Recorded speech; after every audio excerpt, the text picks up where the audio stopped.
Bien, pues buenas tardes, muchas gracias por estar en esta nueva sesión de las Jornadas del Cómic, que contra viento, marea y sobre todo coronavirus hemos conseguido llevarlas a cabo y poder realizar estas charlas. En esta sesión de tarde vamos a empezar a hablar con Pedro Porcel, del cual no debería dar presentación porque debería ser bien conocido por todos, pero bueno, resumiendo muy rápidamente, estamos hablando pues con uno de los editores que cambió la forma de editar en España gracias a Arrebato hace muchos años, pero que también es uno de los grandísimos conocedores, no solo del cómic, sino de la cultura popular en España. Hacer un listado de todas sus intervenciones es muy rápido, pero resumiendo muy rápidamente, seguro que recordáis pues un libro clave para entender el cómic valenciano, que es Clásicos en Jauja, la historia del teatro valenciano, que luego ha tenido ampliaciones a través de obras como Tragados por el abismo, Superhombres ibéricos, no solo a través del cómic, sino también, por ejemplo, a través del cine. Muy recientemente ha publicado una antología sobre el cine de terror de los años 30 a los 60, ¿era? Del 30 al 39, 39. Sí. Y, bueno, colaborador habitual de diferentes medios, Mundo Bruto, etcétera, etcétera. Algunos, además, lo conoceréis en Internet por su alter ego, el Abuelito, que es pues, un referente a la hora de conocer la historia de la cultura popular. Hoy vamos a hablar de lo que más sabe, y eso es un gusto siempre hablar con Pedro, porque es un gran conocedor del cómic, de precisamente ese momento donde el cómic valenciano pues, fue el referente absoluto del cómic en España y en Europa, posiblemente, ¿no? Ese momento que hemos llamado la Edad de Oro del cómic valenciano, ¿no? Y a mí lo que me gustaría empezar esta charla es un poco justificando realmente Valencia tenía los mimbres para ser la cuna de esa... Sí, mira, yo cuando me pongo, te hablo del principio de los años 80, cuando empiezo a investigar un poco lo que es el TV valenciano, lo que son las raíces del TV valenciano, toda esa era de oro a la que nos vamos a referir ahora inmediatamente, lo primero que me planteo es preguntarme a ver si existe una razón para poder hablar de cómic valenciano. Y efectivamente te vas encontrando que es así. Esto no es el concepto historieta valenciano, cómic valenciano no va en plan vamos a hacer patria, somos cojonudos y somos los mejores, no. Te encuentras con que realmente en la posguerra, sobre todo en los años de la posguerra, los años 40, los años 50, incluso en los años 60 y hasta mediados de los 70, Valencia es la segunda capital de España donde se producen mayor número de cómics. No solo eso, sino que los cómics que se producen en Valencia, sobre todo en esa época de los años 40-50, de la inmediata posguerra, son los más significativos y los que han quedado casi pegados como una especie de segunda piel a la época, ¿no? Si cualquiera de vosotros ve una imagen del Guerrero del Antifaz o ve una imagen de Roberto Alcácer Pedrín, oyéndonos un poquito más adelante, ve una imagen de Pumbi, inmediatamente son referentes que han pasado a la cultura popular de todo el país, no solo a la cultura popular de Valencia, e incluso que han pasado pues, a lo que es la historia del cómic en general.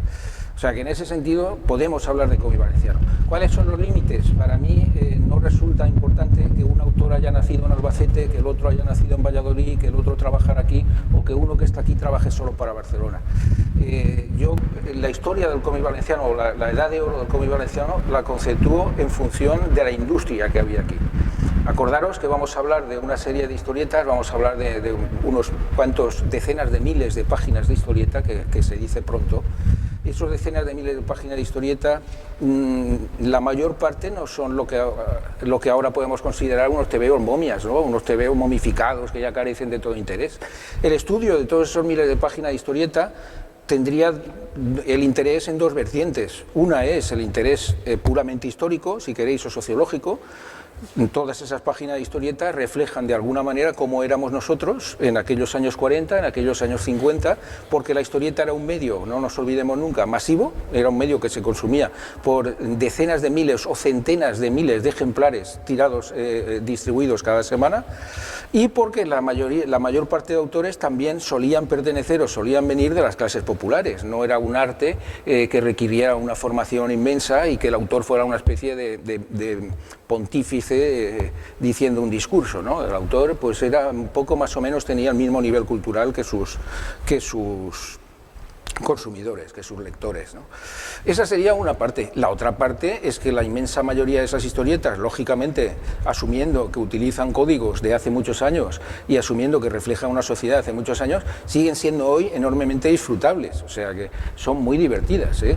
Las historietas de aventuras, muchas sagas, por ejemplo, de la editorial Maga, pues siguen siendo unas historietas tremendamente divertidas y tremendamente disfrutables hoy en día, siempre y cuando, claro está, uno tenga en cuenta que está leyendo obras que corresponden a un tiempo que no es el nuestro, ¿no?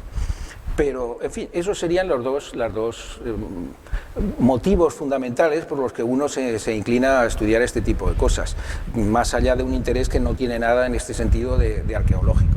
Máxime cuando hoy a través de Internet hay mucho de este material disponible para cualquiera que tenga interés en consultarlo. De todas maneras, estabas comentando ese momento clave que son los años 40 y 50, pero ¿realmente se puede establecer una línea que defina cuándo empieza esa edad de oro del cómic? ¿O previamente también en la época de la República, antes de la Guerra Civil? El cómic en Valencia empieza un poco como empieza en todas partes, como empieza por lo menos en toda Europa, ¿no? Tenemos el precedente, como en todas partes, de las revistas satíricas, donde se va desarrollando la caricatura, como todos sabéis, esa caricatura pasa luego a un lenguaje de imágenes secuenciales y demás.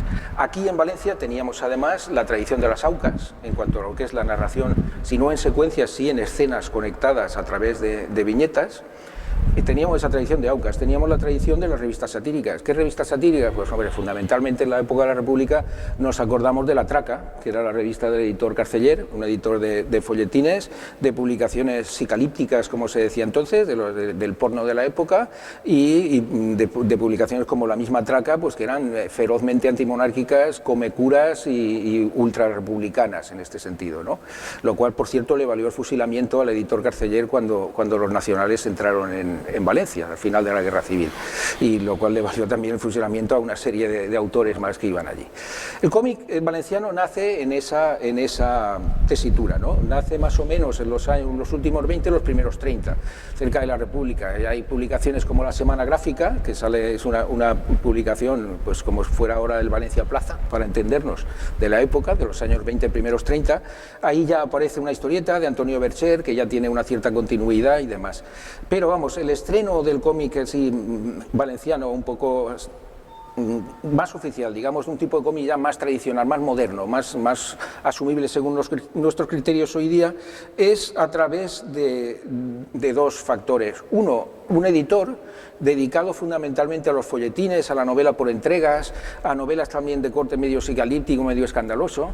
Es un editor italiano, Enrique Guerri Giacomelli, afincado aquí en Valencia durante los años 20, que como se dedica a las publicaciones populares, evidentemente pues llega un momento que tiene que prestar atención al cómic porque es lo que se está vendiendo en ese momento, ¿no? El producto nuevo que se está vendiendo y difundiendo.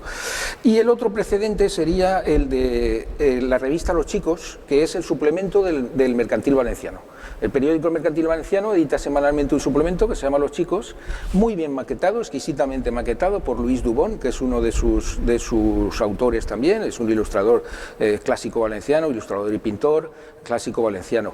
Luis Dubón hace una maqueta muy modernista, del modernismo va pasando al Art Déco, en clara sintonía ya con los tendencias estéticas de su tiempo, y allí aparece pues la primera historieta valenciana de cierto fuste y de cierta importancia, que se llama Aventuras de Colilla y su pato Banderilla.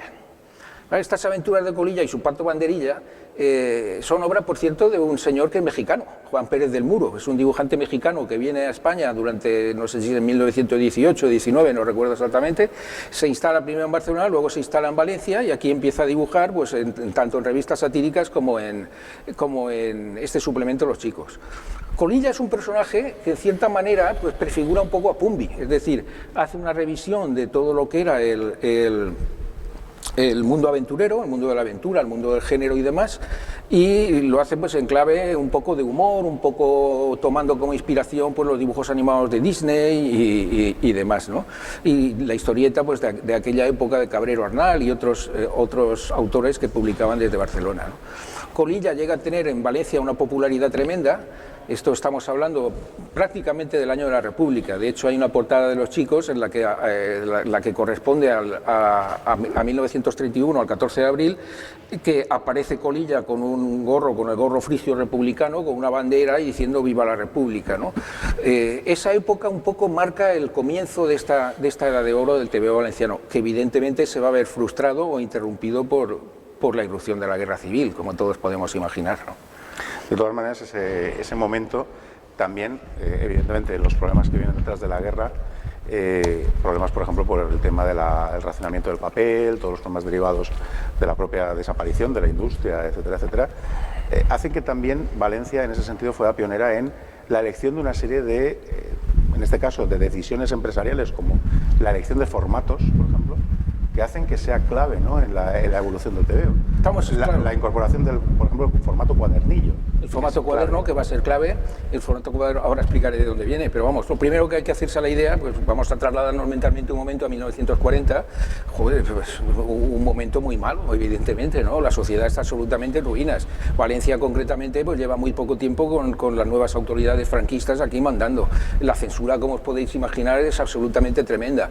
Yo, además de la censura, diría la autocensura, que todavía es más fuerte, porque hay muchísimos autores que tienen que hacerse perdonar los pecados del pasado. A ese racionamiento de papel, al racionamiento mismo de los alimentos, a toda esta serie de cortapisas tenemos que añadir otra, y es que cuando finaliza la Guerra Civil, una inmensa mayoría de profesionales han luchado en el bando republicano, por tanto están exiliados, están en la cárcel o están en un campo de concentración esperando sentencia. Entonces esto redunda, claro, en un panorama de historieta pues tremendamente pobre. ¿Qué ocurre? Que en una sociedad sí también hay una necesidad imperiosa de evasión. Evidentemente la realidad es cochambrosa, y de esa realidad cochambrosa uno se quiere escapar como sea. Al cine no puede ir todos los días, entre otras cosas porque es un entretenimiento bastante caro. Un entretenimiento barato son los TVOs.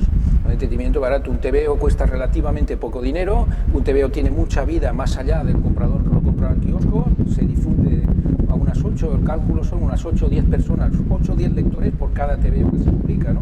El préstamo, el mercado de segunda mano, el saldo, todo ese tipo de difusión que tiene, ¿no?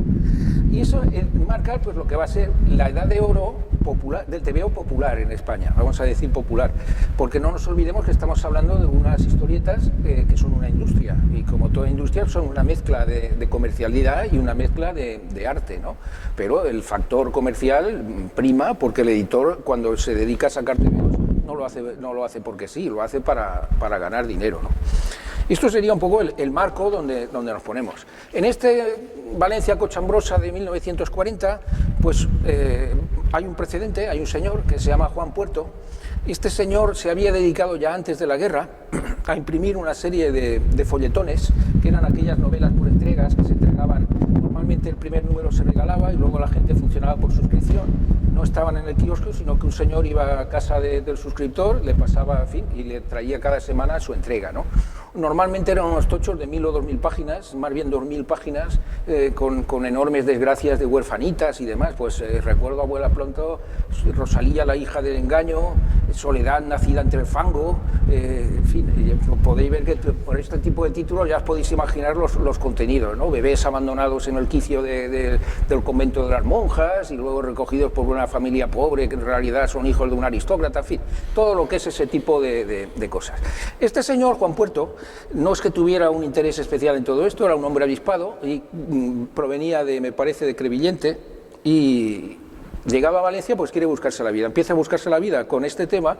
Resulta que cuando llegan las nuevas autoridades franquistas, pues tiene una serie de buenos contactos. Todos sabemos que en aquella época más vale un buen contacto y una buena referencia que una buena preparación, y se le conceden una serie de permisos de edición que a otra gente no se le conceden.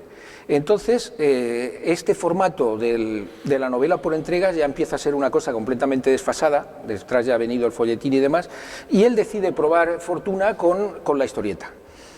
Como hay todas estas cortapisas de papel, como bien señalaba Álvaro, Él empieza publicando unas historietas, pues evidentemente en papel muy chungo, papel muy pobre, con unos medios de imprenta pues bastante precarios y demás.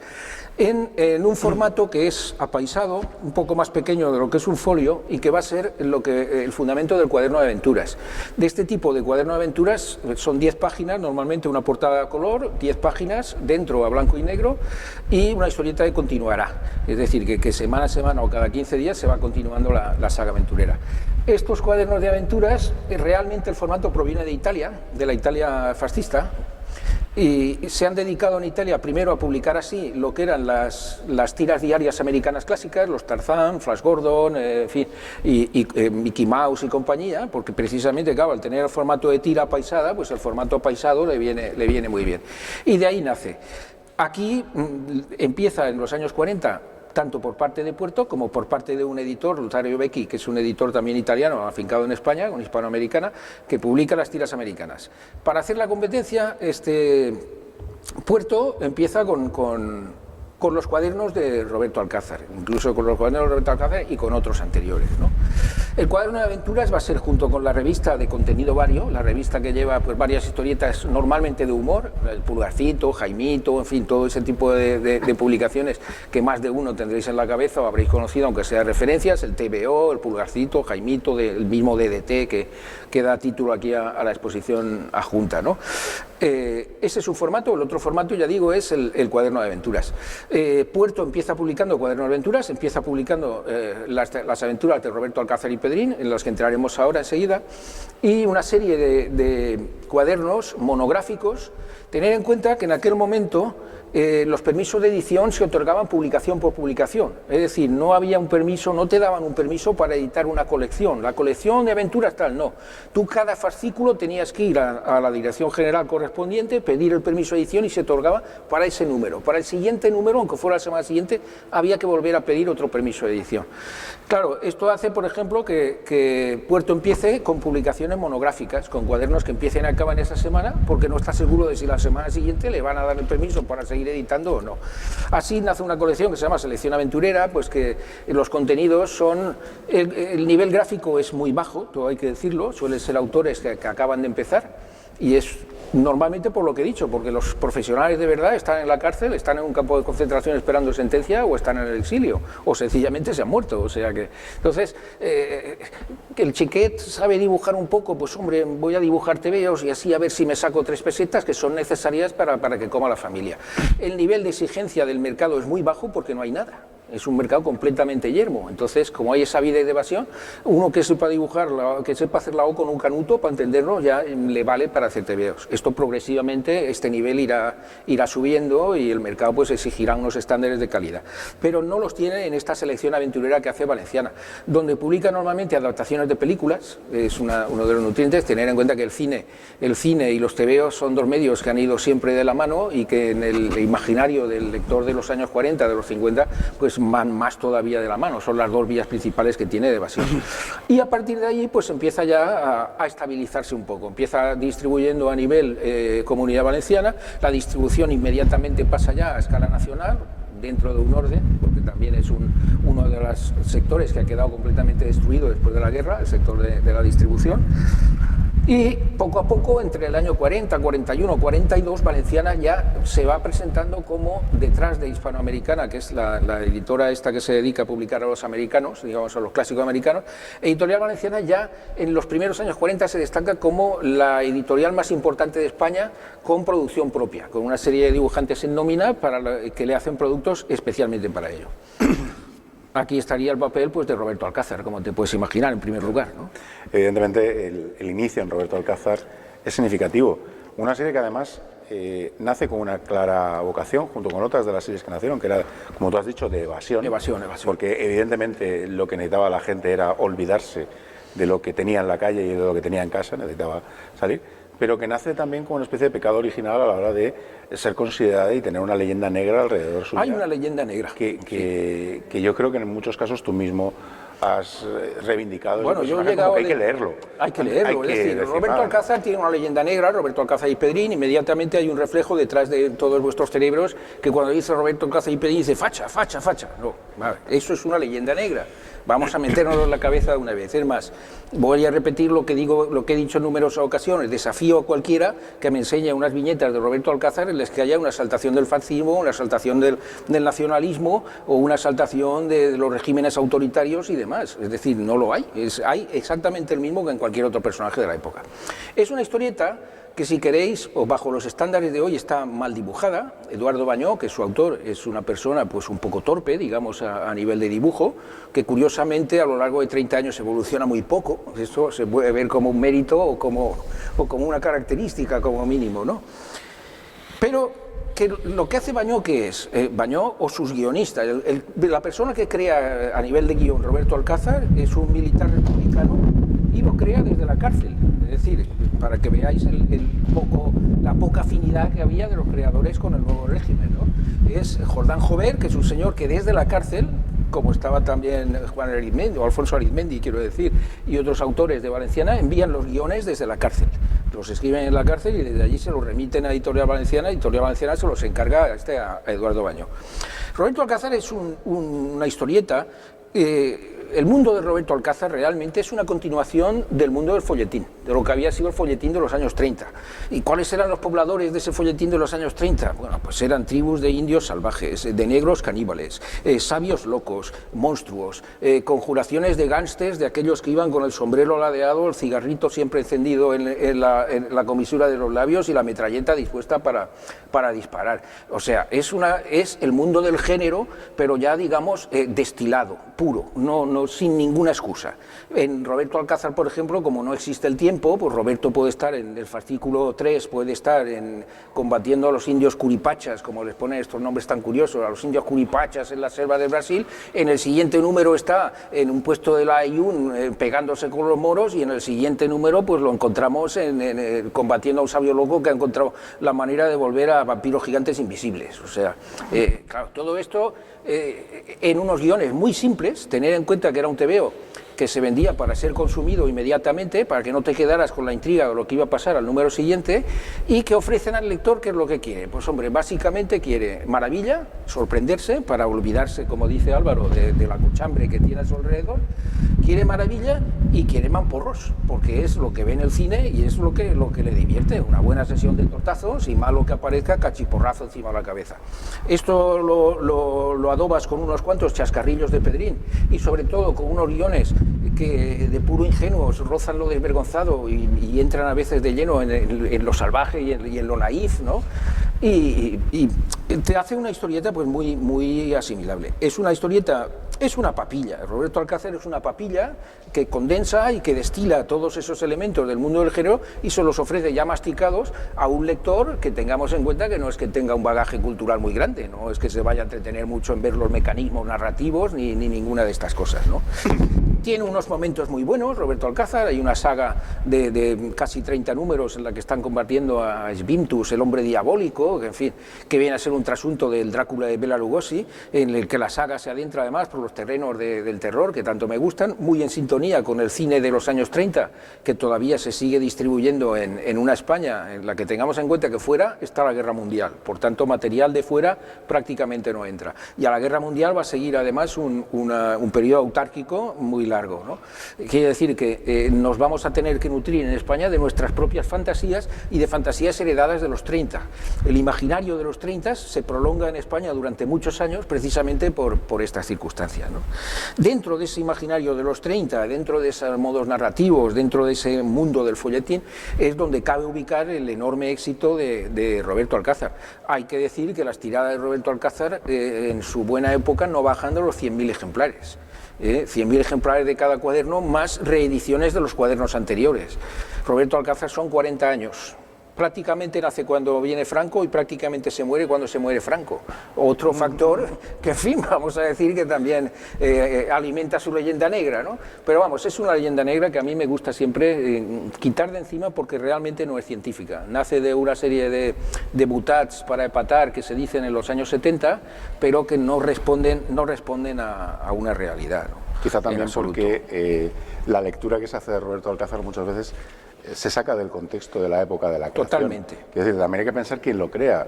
Es posible, por ejemplo, que en los años 70, en la época final, es donde más se vea, digamos, donde más chirríen los guiones de Roberto Alcázar, pero también hay que pensar que lo está haciendo una persona ya de una edad muy elevada, que ya no contacta con la realidad de su época, que está completamente... En los años 70 Roberto Alcázar es un fósil, yo recuerdo, yo era niño y lo veías como un fósil en el kiosco, era una cosa pues que ya no respondía ni a los esquemas estéticos ni a los esquemas narrativos de toda aquella época, ¿no?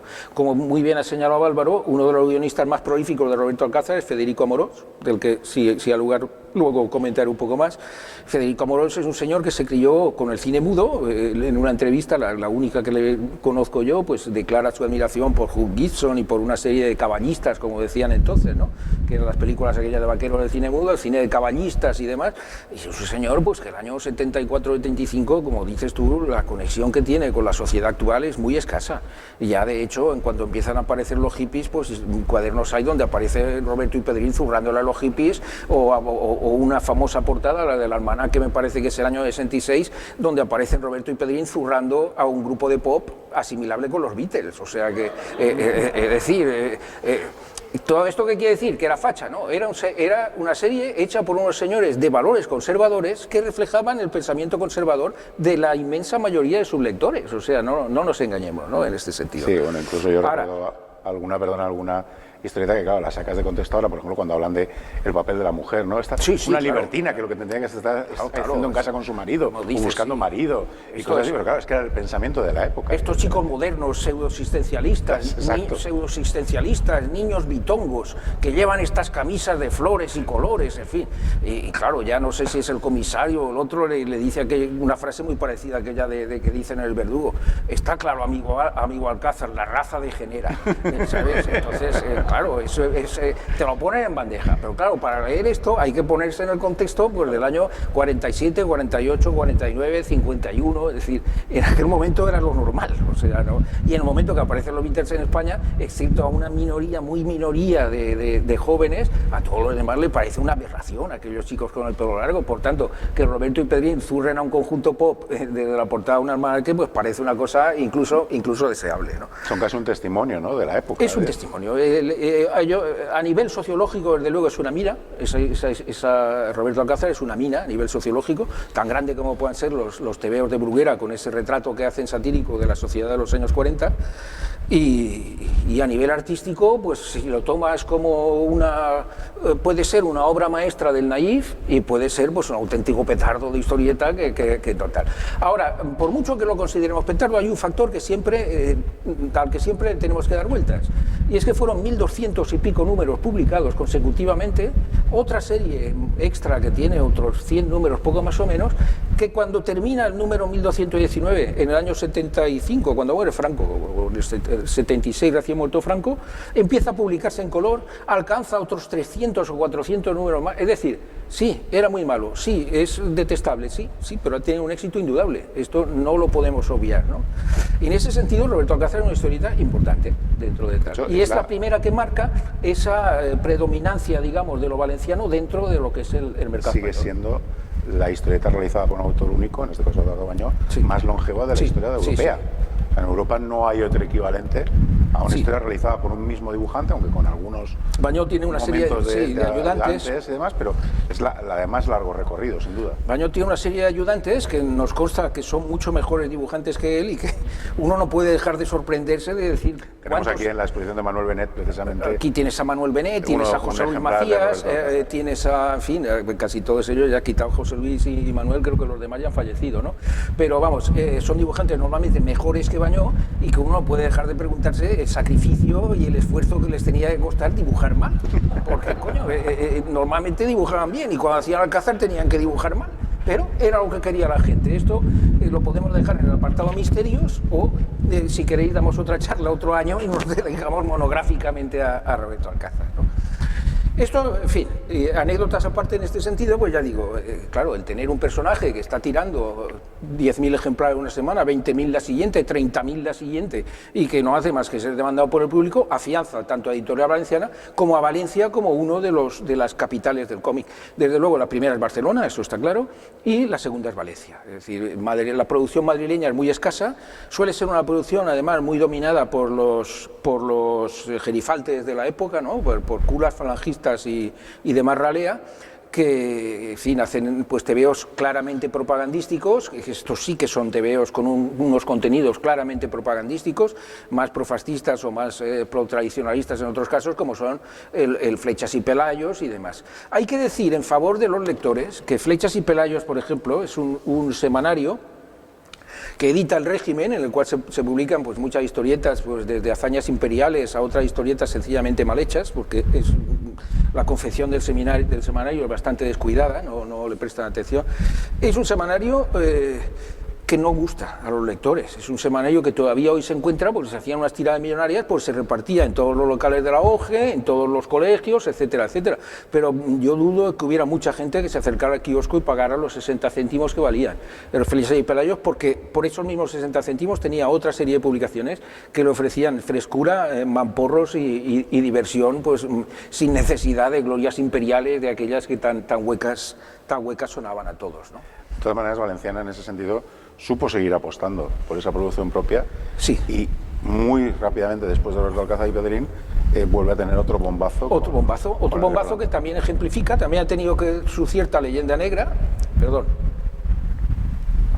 también ha tenido una cierta leyenda negra y también ejemplifica, sí, con todas las de la ley, la primacía, digamos, de las historietas valencianas durante toda la década de los años 40 y 50, las dos décadas, ¿no?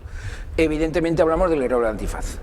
El Guerrero del Antifaz, muchos de vosotros ya lo sabéis, es una creación de Manuel Gago. Manuel Gago es un dibujante de Valladolid, que en el momento de hacer el Guerrero, el padre de Manuel Gago es un militar represaliado, es un militar que ha luchado, militar profesional, no me refiero de reemplazo, que ha luchado a favor de la República, como tal, pues está en aquel momento represaliado. La familia de Gago, como tantas familias, está pasando canutas. Manuel Gago, además, está ingresado en un sanatorio antituberculoso, porque tiene 18 años, ha contraído aquella enfermedad tan de moda entonces que era la tuberculosis, ¿no? Y está en un sanatorio. En el mismo sanatorio, necesitado de ganar dinero como sea, pues se pone y llevado una vocación evidentemente, se pone a dibujar historietas. Envía algunas historietas que tienen muy poco éxito, dibuja todavía, pues imaginaros un chico de 18 años con formación autodidacta, o sea que no es que sea un titán del dibujo en aquel momento, ¿no? Empieza a enviar todas estas historietas a varias editoriales, algunas se publican con escaso éxito, El espíritu de la selva, en fin, una sobre el sitio de Sagunto y demás, hasta que, inspirado en una novela de otro autor que estaba muy de moda entonces, que era Rafael Pérez y Pérez tiene una novela que es Los 100 caballeros de Isabel la Católica. Cae en manos de un Gago postrado en la cama como estaba, y llevado por la fantasía de los 100 caballeros de Isabel la Católica, él idea un personaje que va a contactar de inmediato con el lector de posguerra, que es el Guerrero del Antifaz. ¿Por qué contacta o conecta tan de inmediato, a lo mejor, o qué trasfondo hay para que ese personaje, recreando una de las épocas favoritas del régimen franquista, en este caso, que es la Reconquista española, ¿no? La Reconquista española, la época de los Reyes Católicos, la lucha contra el infiel, la lucha contra el moro? ¿Por qué tiene esa conexión tan inmediata? Hombre, probablemente porque el Guerrero del Antifaz, si conocéis un poco la trama, el Guerrero del Antifaz es un muchacho. El padre del Guerrero del Antifaz es un cristiano, y su madre evidentemente también. Este cristiano lucha contra los árabes, los moros le matan al padre, se llevan a la madre raptada al Serrallo, y el Guerrero del Antifaz crece luchando contra los cristianos, porque ha sido educado como moro, como hijo de Alicán, y crece como paladín luchando contra los cristianos. Hasta que en un momento dramático su madre le revela que él es hijo de cristiano. Por tanto, se da cuenta de que ha estado luchando en un bando equivocado, y para hacerse perdonar los pecados de luchar en un bando equivocado se pone ese antifaz y se pone a luchar contra los que habían sido sus anteriores aliados o sus anteriores naturales, ¿no? Esta situación, lo quieras que no, refleja en bastante parte el momento vital de muchos españoles en aquel momento, ¿no? porque muchos de ellos han tenido simpatías republicanas y a la hora de la posguerra pues tienen que hacerse enjugar todas esas simpatías que han ido pasando, ¿no? Sin ir más lejos me acuerdo de mi abuelo, o sea que un republicano pues que en plena posguerra para volver a tener el empleo que se lo han quitado y volver a apositar y tal, pues se ve obligado a que le vean en misa todos los domingos y a pasear del brazo de quien debe de pasear y no hablar con aquel que no puede hablar porque ha sido represaliado. Vengo a decir que en ese sentido el Guerrero Antifaz conecta mucho con el público, ¿no? Con el público español de ese momento. ¿En qué otras cosas conecta? ¿Cuál es la clave del inmenso éxito del Guerrero Antifaz? El Guerrero Antifaz es la narrativa del Guerrero Antifaz es una continuación de la gran novela por entregas del siglo XIX. Es decir, aquí no se plantea como se planteaba en Roberto Alcázar, voy a hacer un cuaderno que empieza y acaba aquí, empieza y acaba pues en las 10, 16 páginas que tenía cada cuaderno en aquella época, no. Aquí se plantea una saga que no tiene fin. ¿Qué mecanismos se utilizan para eso? El mecanismo del melodrama, que es el que se ha utilizado siempre para enganchar al público. ¿Qué quiere decir el mecanismo del melodrama? Pues hombre, enormes pasiones, como todos podemos imaginar, grandes secretos, los momentos cumbre, que muy bien señalaba Humberto Eco en una ocasión, los momentos cumbre del melodrama, entonces resulta que usted es mi padre, ¿no? Este tipo de cosas, este tipo de misterio. Esto se prodiga muchísimo en el Guerrero Antifaz. Esa es una de las sagas, de los claves, perdón, quiero decir, del éxito, de la fortuna comercial que tiene, precisamente porque es un mecanismo que nadie lo ha utilizado ni en la historieta mundial. Es decir, no hay historieta francesa o historieta americana que utilice los mecanismos del melodrama como los empieza a utilizar Gago. A esto le sumamos que, al contrario que Bañó, la práctica obra milagros. Entonces Gago empieza a saber dibujar muy rápidamente. A unos primeros cuadernos muy toscos, pues ya le sigue un dibujo mucho más firme, muy en la línea de lo que se llevaba entonces, que fundamentalmente era el Flash Gordon de Alex Raymond, ¿no? Entonces el público todo esto lo acoge, ¿no? El Guerrero Antifaz, como os digo, es un todo, ¿no? Es decir, yo me acuerdo que yo era pequeño, y a lo mejor alguno de vosotros, los más mayores, lo recordaréis, ¿no? Que caía en tus manos pues, un tebeo del Capitán Trueno, que vamos a poner por caso, y un tebeo del Guerrero Antifaz. El del Capitán Trueno, aunque no entendieras nada de la aventura, que te cogiera a mitad de aventura, tú lo cogías y más o menos lo captabas y veías de qué iba y lo disfrutabas. El Guerrero Antifaz lo leías un cuaderno y decías, no he entendido ni jota, porque aquí me están hablando del Moro este, de que si aquella es la novia del otro y el otro padece por tal, no he entendido nada. Claro, no entendían nada y no se puede, porque era una cosa para leer todo seguido. Si no lo lees todo seguido, pues no tiene sentido, ¿no? Y ya por último, pues para fijar, aparte ya digo, Gago es un dibujante con una facilidad enorme de contactar con el público. El recordado amigo Micharmut tenía una frase que para definir el trabajo de Gago, que a mí me gustaba mucho, era muy gráfica, que era de la viñeta a la vena. Pasaba, ¿no? Era como droga que te inyectaras directamente. ¿Qué quiere decir? Que nada más leerlo suscita emoción. Es un tebeo que no deja indiferente. Enseguida quedas prendado por qué pasará con este personaje, qué pasa con el otro, qué cabrón que es aquel o qué gorrina que es esta, ¿no? Este tipo de razonamientos primarios, ¿no? Esa es una de las cosas. Él tiene un dibujo tremendamente narrativo que se lee solo. Es decir, para fijarte en cómo dibuja Gago, primero tienes que leer una historieta de Gago y cuando ya has terminado entonces puedes empezar a fijarte. Porque antes te sabe llevar de tal manera a lo largo de la historieta que ni siquiera te detienes a mirar cuáles son sus virtudes gráficas, que las tiene y muchas, ¿no? Esto también me acuerdo oírselo señalar a Carlos Jiménez en una ocasión, que además decía aquello de cómo es posible que Gago en una viñeta de este tamaño meta 7 jinetes moros que están luchando contra 5 cristianos. De fondo hay un carromato que se está cayendo por un abismo y aún en mi tercer plano todavía vemos un perro que sale corriendo. Y, joder, y le caben todos. Y, pues sí, este señor lo sabía hacer, ¿no? Tenía esta tremenda habilidad y esta tremenda capacidad de conectar con el público. Ya digo, conecta con el público sobre todo por el sentido del melodrama, que es una cosa absolutamente pionera en la historieta mundial, en este caso, que utilizan el Guerrero Antifaz, por una violencia hiperbólica, o sea, todos los cuadernos son espadazos, degollamientos, hay torturas, hacen danzar el emir no sé qué, que hace danzar a las cristianas descalzas encima de un lecho de monedas al rojo vivo, en fin, toda clase de perrerías de estas que al lector infantil pues le dan mucho morbo, le excitan y le llevan a comprar. Y hay un tercer factor que explica el éxito del Guerrero del Antifaz, que es el sexo. Estamos hablando del año 40, 41, 42, sobre todo vamos a hablar del guerrero a la época clásica, que es la década de los 40, luego a partir de los 50 evoluciona y se convierte ya en una cosa un poco más desenfadada. Ahí hay una serie, o sea, el sexo, como sabéis, es el absoluto tabú para la censura de la época, y sin embargo en el guerrero antifaz, desde luego sexo explícito no vas a encontrar prácticamente ninguno, al principio sí, que salen un par de arenes y demás, donde todavía, tener en cuenta que en aquel momento no había una censura específica para los tebeos, y por ahí sí que se cuelan, no digo desnudos, pero casi, ¿no? Pero vamos, yo me refiero más bien a una corriente sexual que es motivación del comportamiento de los personajes. La mayoría de líderes árabes o de líderes moros están poseídos por una especie de lubricidad que les hace ir todo el día salidos a la búsqueda de cristianas para llevárselas a la cama.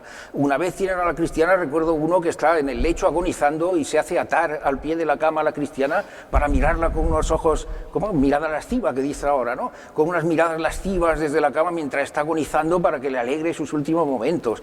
En fin, hay una Zoraida, que es una mora, pues se consume de amor por el guerrero antifaz en una serie de sueños muy fácilmente legibles en clave sexual. La única que no está dentro de todo esto es Ana María y el guerrero, que son como seres puros que tienen una especie de amor cristalino, de amor platónico, ¿no? Todos los demás, el conde de los picos, la mujer pirata, todos están poseídos. Las mujeres, cuando conocen al guerrero antifaz, caen en una pasión que les hace, vamos, abandonar maridos o hijos o lo que haga falta, ¿no?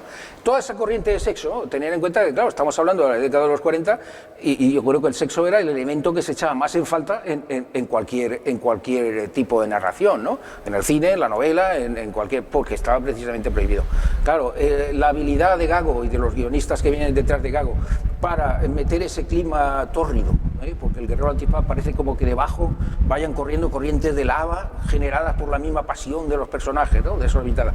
Esa habilidad de introducir el sexo en una trama en plenos años 40 es otra de las claves del éxito de Manuel Gago. Manuel Gago, claro, tener en cuenta que en los años 40 pasa a ser directamente el número uno, es decir, la persona que más vende en cuanto a tebeos en España. Su contrato con Puerto, como vamos diciéndolo rápido y groseramente, lo tiene cogido por los huevos, o sea que no se puede librar, digamos, del contrato que tiene con Editorial Valenciana. Manuel Gago repite este mismo esquema que ha hecho con el guerrero antifaz, lo repite con El pequeño luchador, que es una serie del oeste, en la que introduce también muy fuertes elementos dramáticos, elementos de choque, como son, por ejemplo, alguna violación, cosas insólitas en la época, ¿no? De las que no se podía ni hablar, y este los introduce. Y El pequeño luchador, con esta serie del oeste, ese oeste, pues también en el que los indios vienen a ser el papel de los moros en el guerrero antifaz, y el pequeño luchador, Fred, viene a ser pues el guerrero del antifaz en lo que era el guerrero antifaz de la serie, le proporciona un éxito pues muy parecido. También se prolonga por lo menos durante más de 10 años la publicación del pequeño luchador. Y a esto siguen otras obras de Gago. Tan es así que Gago, entraremos ahora cuando lleguemos a los 50, pues establece un magisterio con un montón de autores que quieren seguir sus pasos. Y es muy lógico, porque oye, si este señor está vendiendo todo esto, este señor está, si por mal pagado que esté, está ganando un dinero considerable con sus obras, oye, yo lo que quiero es hacer lo mismo. Entonces, muy lógicamente es un hombre que va a crear magisterio, ¿no? Él tiene otras series, también para Editorial Valenciana, muy longevas, como es El hombre de piedra, la primera serie o el primer tebeo que yo conozca que he dedicado a los tiempos prehistóricos, si bien son unos tiempos prehistóricos absolutamente fantasiosos, con hombres prehistóricos, digamos, barbudos normales, de aquellos de la piel y las barbas y la cachiporra, unas hembras prehistóricas asombrosamente potentes. Atil y la mujer, vamos, la mayoría están entre lo prehistórico y lo dominatrix, casi, ¿no? Tienen a los hombres así en un puño, ¿no? Atil y la mujer terrible, en fin, saca la reina víbora que lleva una diadema de serpientes vivas en la cabeza, en fin, una serie de maitreses sádicas de estas que también le proporcionan bastante éxito al hombre de piedra, ¿no? Aparte de otra humanidad compuesta por hombres con cabeza de rinoceronte, hombres con cabeza de león, en fin, dinosaurios del mar variado Jaez, en fin, hombres voladores, un poco de todo, ¿no? Esta serie, pues ya es una serie como El espadachín enmascarado, que es otra gran serie de Gago, que ya se adentra a los años 50. A los años 50, toda esta corriente tan melodramática y tan pasional que había habido en los 40 va desapareciendo un poco y ya vamos entrando en lo que es la aventura pura, ¿no? De todas maneras, toda esta producción, que es una sobreproducción espectacular, también genera unas condiciones de trabajo realmente casi de esclavismo. Sí. Porque estamos hablando de que Gago, con todo éxito y pese a todo ese éxito, su nivel de producción era absolutamente inconcebible. Absolutamente inconcebible. Tened en cuenta que ahora mismo he nombrado 4 series: el Guerrero Antifaz, el Hombre de Piedra, el Pequeño Luchador y el Espadachín Enmascarado. Estas 4 las hacía al mismo tiempo. Semanalmente. Estamos hablando de 16 páginas semanalmente. 10 páginas cada una, o sea, son 40 que tenemos por aquí. Pero es que aparte había otra época en la que el año 50 su padre monta una editorial para ver si tal, y él hace, aparte de esas 4, hace otras 4 también todas las semanas. Entonces, claro, este nivel de producción lógicamente tiene que acabar pasándole factura. Esto se prolonga durante todos los años 50, ahora lo contaremos. Él trabaja para 2 editoriales, valencianas ambas, al mismo tiempo, y claro, todo esto le acaba pasando factura. Es un hombre que se quema prematuramente, ¿no? Hay otra cosa que has comentado que me parece muy interesante, que es ese grupo de gente que trabaja alrededor de Valenciana. Posiblemente otro de los grandes éxitos de Valenciana fue tener un grupo de autores de una calidad... Sí. Por descontado, aunque Eduardo Baño quizá fuera la excepción del dibujante que no sabía dibujar, pero el resto de dibujantes que entran a Padres de Gago, siguiendo esa línea, sí que son grandísimos. Vamos autores. A ver, aquí tenemos, decir, el mérito de la editorial valenciana, muy dudosamente. Es decir, el señor Puerto, la calidad de lo que hace entre tú y yo le importa un pepino. Su afán es ganar dinero, tan es así que todo personaje de editorial valenciana, sea cómico o sea de aventuras, como el Guerrero Antifaz como tal, todos, si os vais al registro, en el registro están todos registrados como creación del señor Puerto. Es decir, resulta que el señor Puerto dibujaba, pues no sé, 150 páginas o 200 páginas cada semana con una imaginación asombrosa. ¿Qué quiere decir? Bueno, este señor lo único que pensaba, como es muy natural y muy indeseable por los modos utilizados, pensaba únicamente en explotar a sus autores y en ganar dinero, ¿no? La explotación del autor es una constante. Durante todo el tiempo que estamos hablando, lo vamos a decir ahora y ya no hace falta repetirlo más, porque la explotación del autor es una constante. Es decir, hay unos sueldos normalmente muy bajos. Gago u otras estrellas pueden permitirse pedir más, pero vamos, son contadísimas estrellas, entre comillas, dentro de lo que es la historieta nacional, pero por lo demás las condiciones son de explotación. Las condiciones en general pues son de explotación. Bastante mérito tiene que con estas condiciones de explotación saliera este tipo de obras. Por eso te digo, ¿el mérito era de Puerto? No. Ahora, Gago... vamos a contar una anécdota personal, porque tiene su importancia. Gago hay un momento que reside en Albacete, mientras está residiendo en Albacete y ya el Guerrero Antifaz ya es un éxito, en Albacete conoce una chica que se llama Teresa Quesada, que es hija de un señor que ha sido represaliado después de la guerra y que de hecho ha muerto en la cárcel, consecuencia del encarcelamiento también, y que tiene un hijo que se llama Miguel Quesada. Este señor, Miguel Quesada, el hermano de Teresa Quesada, tiene a la vez un compañero de pupitre en el colegio que se llama Luis Bermejo. Miguel Quesada y Luis Bermejo, inmediatamente chicos muy jóvenes, de 14 años, aficionados, 13-14 años, aficionados al dibujo y por supuesto a los tebeos, van a ver a su futuro cuñado, porque Teresa se acabará casando con Manuel Gago, van a verlo a su casa. Cuando van a verlo a su casa, en un momento dado, pues les deja dibujar los marcos de las viñetas o le pide que le pasen a tinta una figura o lo que sea. Esto es el núcleo de lo que va a ser la escuela valenciana de los años 50, digamos el punto originario. Gago con Teresa Quesada se casan y se trasladan a vivir a Valencia, porque claro, el trabajo estaba aquí, en la editorial valenciana, entonces se trasladan a vivir a Valencia, que les es mucho más cómodo.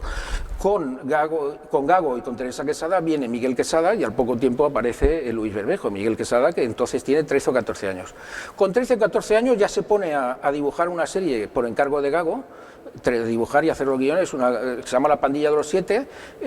Vamos a decir que Roberto Alcázar, comparado con La Pandilla de los Siete, es de una complejidad cercana no sé, a la filosofía existencialista. O sea, La Pandilla de los Siete es una obra de un niño de 13 años que viene a consistir en aquí, bueno, ya sabéis el esquema de la pandilla: el niño alto, el niño sabio, el niño gordo, la niña no sé qué, en fin, pues cada uno coge una porra y mira, ya hay unos gángsters, vamos a atizarles en la cocorota, qué bien me lo paso dando de palos a los gángsters, ¿sabes? Y luego a dar la vuelta al mundo y demás. Bueno, con todo y con eso tiene casi 100 ejemplares, es decir, fueron 2 años largos de acudir a todas las semanas.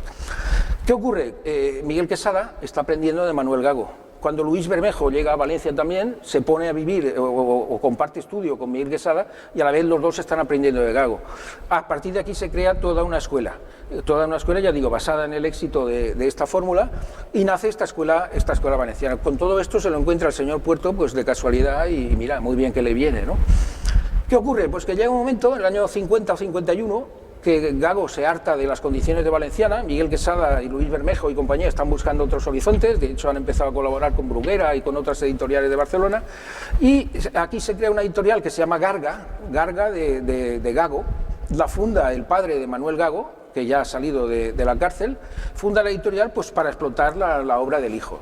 Se lanzan una serie de cuadernos, pero esta editorial pues no puede tirar adelante, seguramente porque la presión de las mayors de Editorial Valenciana en aquel momento, Bruguera, Toray, en fin, lo que eran las grandes productoras de Cataluña, pues se lo impiden, es decir, llegan al kiosco y tienen una serie de dificultades para distribuirse sus productos.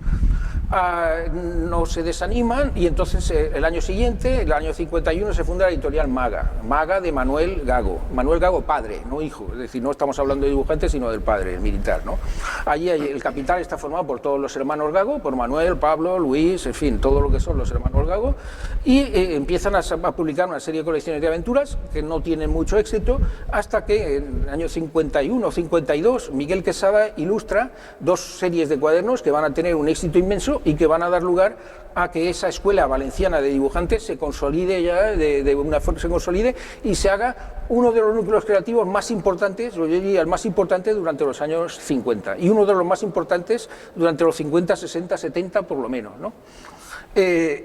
Esto ya digo, se crea esta editorial Málaga. Tony y Anita es una de las sagas que crea Miguel Quesada. Hay que decir que el guionista es su hermano, los guionistas siempre los tenemos un poco olvidados, pero en fin, Pedro Quesada, que no sabe dibujar, sí que sabe urdir buenas historias y aplica mucho esos elementos melodramáticos que utilizaba Gago, los aplica tanto en Tony y Anita, que es una saga circense, con Tony y Anita, los ases del circo, una serie de aventuras un poco de un melodrama muy suave, comparado con aquel en el que desde luego no existen todas aquellas pulsiones sexuales que alimentaban la obra de Gago, ¿no?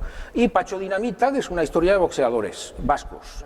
Pacho es un boxeador vasco, el vasco entonces es el epítome de lo español, y es pues el boxeador vasco, pues como había sido Paulino Escudo, un campeón del mundo, ¿no? Que va a partirse por todos los rings del mundo y a enfrentarse de paso pues con unos émulos de Fu Manchu, con gángsters americanos y con sectas de encapuchados y con todos los malvados que se le pongan al alcance de los puños, ¿no?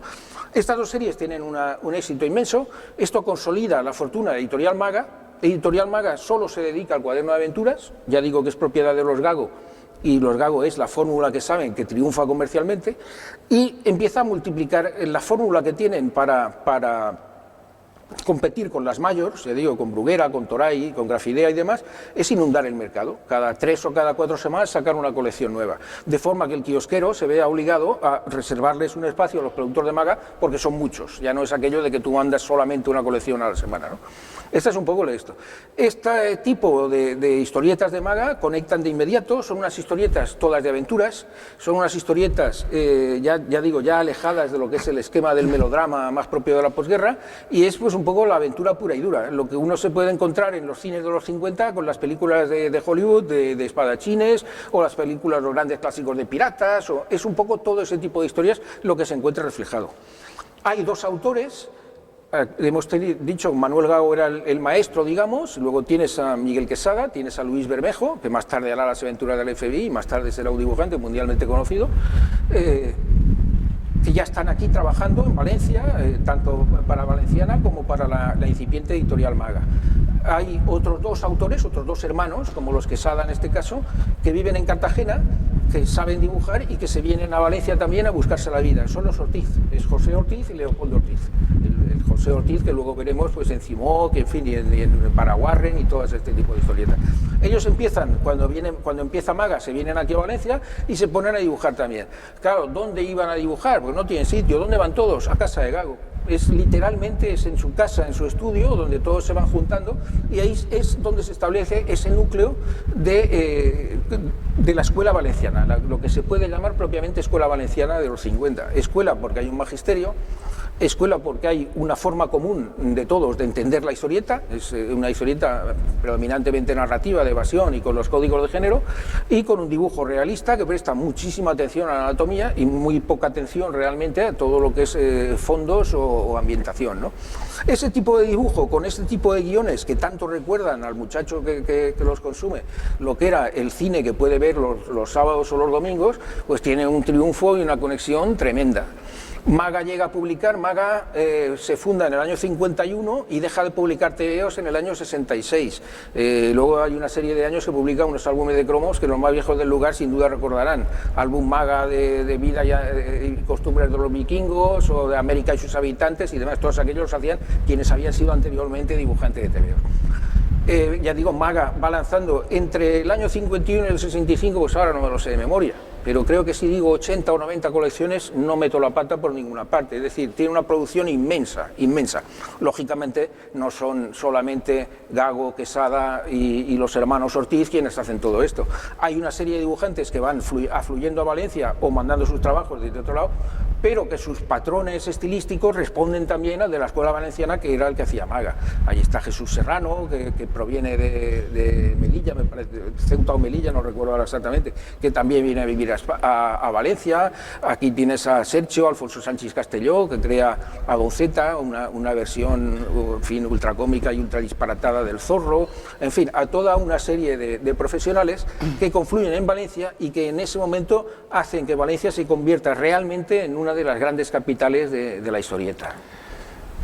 En ese momento es el momento culmen, evidentemente, sí, eso. Pero es precisamente en la década de los 50 donde podemos decir que empieza una grieta que va separando a estos tebeos que tuvieron tal éxito popular de su público. Una grieta que posiblemente fue ensanchada por la aparición de Capitán Trueno, que era una manera diferente de entender ese género de aventuras, sí. ¿no? Sí, esto es a partir de mediados de los 50 cuando se produce ese es al final de los 50, ya más al final. El Capitán Trueno aparece en el año 56, indudablemente marca una huella, porque todo aquello que utilizaba, sobre todo la forma de hacer de Gago, ¿no? Aquel melodrama que decía yo, aquellas grandes pasiones, aquellos dramas, todo eso desaparece. Todo eso desaparece. El Capitán Trueno introduce un lenguaje plenamente cinematográfico, introduce un lenguaje en el que lo que es lo cómico, lo humorístico, no está reñido con la aventura, que es otra de las claves, y todo se quita como una especie de capa de plomo de encima. Ya no hay que ceñirse a una realidad histórica o a tal, ya podemos hacer pues una secta de hombres murciélago que viven en las selvas de las Chimbambas y el Capitán Trueno va hasta allí y se los encuentra y demás, ¿no? Todos, más o menos todos sabéis de qué, o habéis leído alguna vez alguna historia del Capitán Trueno. Esto tiene un éxito inmenso. Esto responde también a un cambio de la sociedad española. Tener en cuenta que para finales de los 50 ya evidentemente lo que es el racionamiento de la cartilla, creo que es el año 53 que desaparece el racionamiento. Cuando estamos a finales de los años 50 Hollywood ya está haciendo también un cine mucho más fresco que el de los años 40, ya estamos viendo un cierto horizonte, si no de prosperidad, por lo menos de normalización de la vida económica del país, ¿no? Luego vendrán ya los años del desarrollo, que será ya la puntilla contra todo este tipo, o sea, de todo este tipo de historieta, este tipo de TVOs. Entonces sí, efectivamente empieza ahí. No digamos que ya el público deja de conectar, porque esos últimos años sí que dan lugar, por ejemplo, a un personaje como Pequeño Pantera Negra, que es el gran éxito de Editorial Maga, son 300 y pico ejemplares y unas tiradas, pues, mira, a mí de Editorial Maga, gente de los que fueron responsables de la editorial, ahora ya prácticamente quitado Miguel Quesada, casi todos fallecidos, en su momento me dijeron, cuando una colección no tenía éxito, eran 30.000 ejemplares semanales. 30.000 ejemplares semanales era no tener éxito. A partir de ahí empieza a contar 50, 60.000 y Pequeño Pantera Negra de los 100, 120.000 semanales no bajaba nunca, ¿no? Pequeño Pantera Negra ya es una colección plenamente inscrita en la corriente Capitán Trueno. Es decir, los autores valencianos han sabido dar... Gago tal vez se ha quedado un poco atrás, precisamente por ese exceso de trabajo que le impide, no sé, tener un análisis de la realidad pues más sosegado, ¿no? más reflexivo. Gago se ha quedado un poco atrás, pero los nuevos autores, entre comillas, los jóvenes, bueno, son jóvenes realmente, los Quesada, los Ortiz y demás, sí que saben dar ese cambio a ese nuevo tipo de historieta de aventuras, ¿no?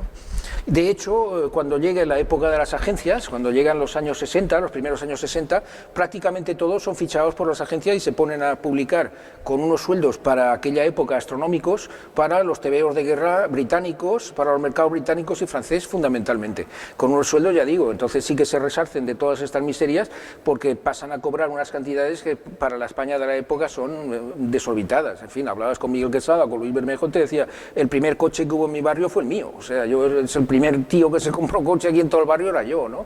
En fin, el Gago se llega a comprar varios pisos, lo lógico y lo normal en lo que hubiera sido un mercado en condiciones, ¿no? Tenemos que ir acabando ya la charla. Muy bien, pero sí. precisamente Simplemente quiero nombrar dos cositas que nos hemos dejado en el tintero y quedan para, en fin, si queda alguien interesado en todo esto, que es el tebeo humorístico. Los dos grandes pilares de Valenciana era el guerrero antifaz Roberto Alcázar y el tercer pilar de Editorial Valenciana Jaimito y más tarde Pumbi, que indudablemente esté en la memoria sentimental de muchos de los que estamos aquí, porque vamos, yo esta misma mañana venía una persona a arreglar una cosa a casa, me ha visto los tebeos por en medio y enseguida un señor de 50 y algo, 60, inmediatamente me ha dicho, hombre, Pumbi, hombre, eso es lo que leía yo.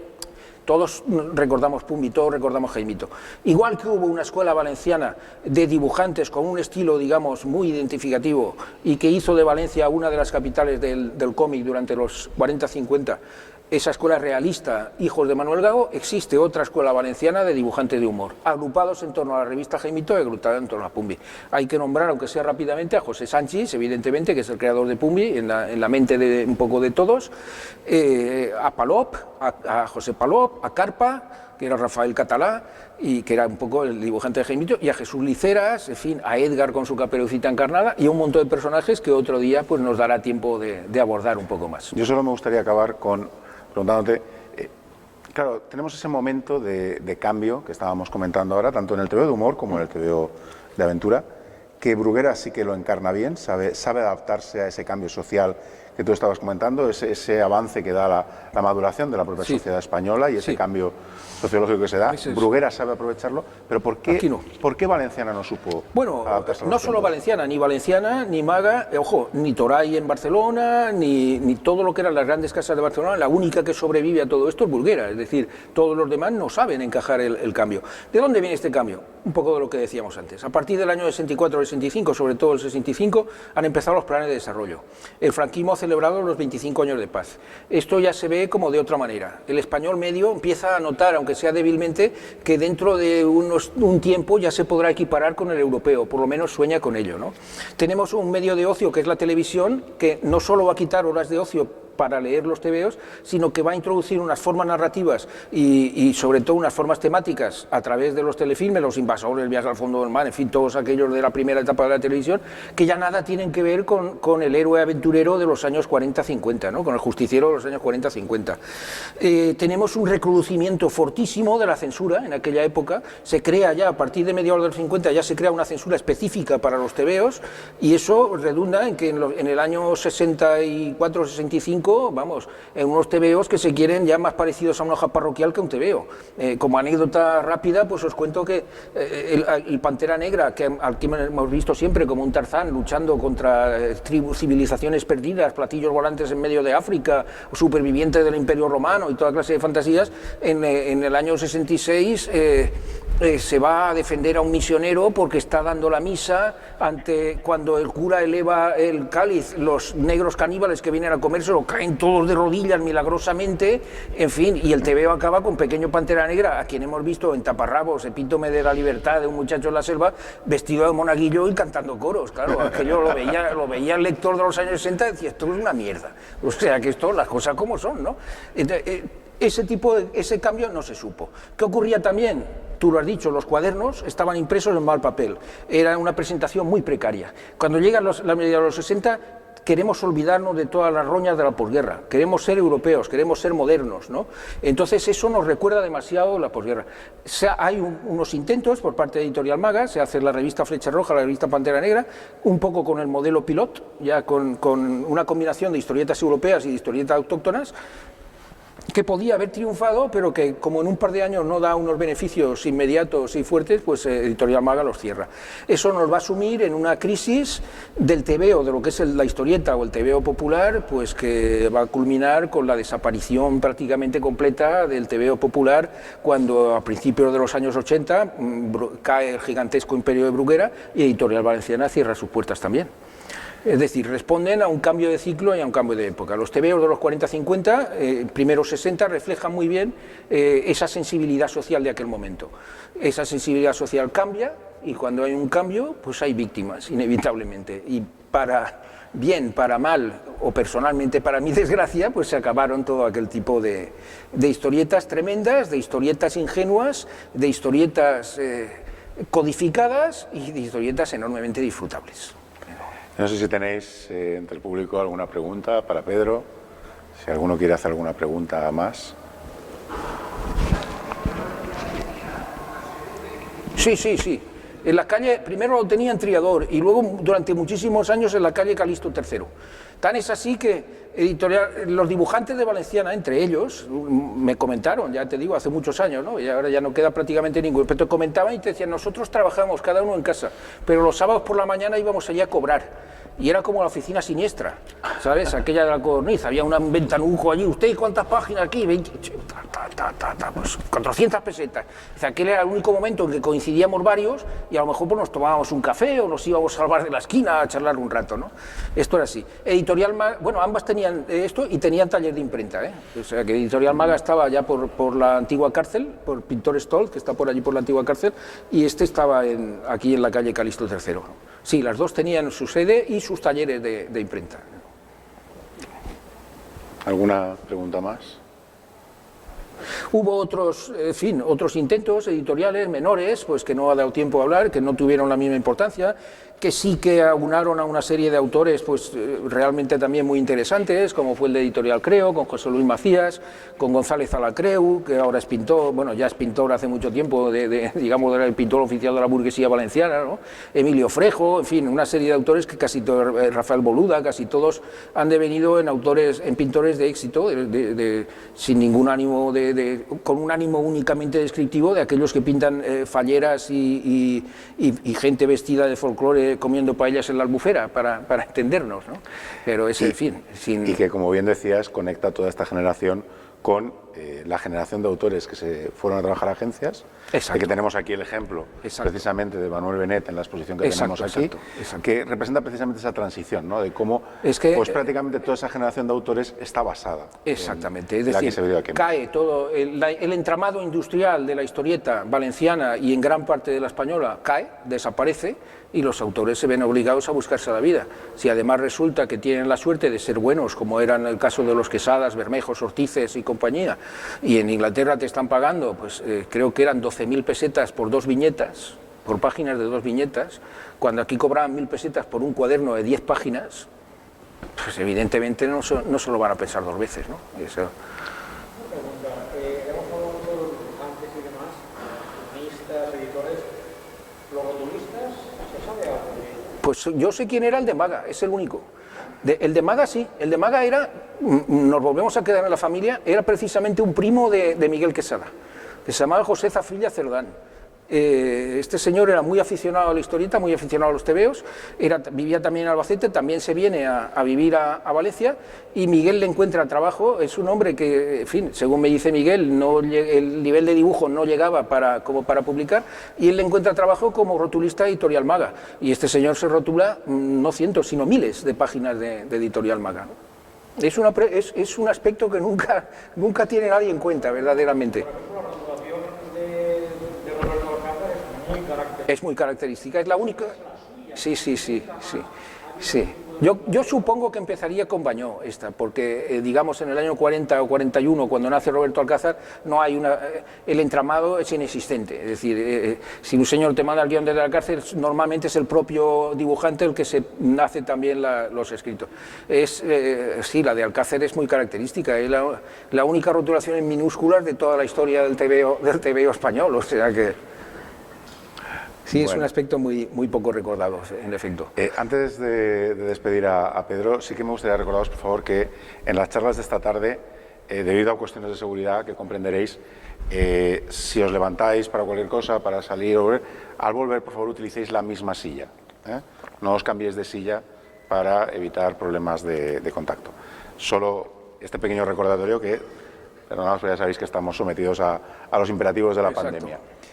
Mientras sean los imperativos de la pandemia y no los imperativos que nos marcaba los TVOs. Estos son más suaves y esperemos que menos duraderos de los 40 años. O sea que... Quiero agradecer a Pedro, no solo el que haber estado aquí, sino el que siga trabajando y estudiando este momento del cómic valenciano, y que seguro que tendremos otras ocasiones para seguir hablando y descubriendo todo lo que gracias a él estamos hoy sabiendo sobre el TVO valenciano. Muchas gracias, Pedro. Muchas gracias a vosotros todos.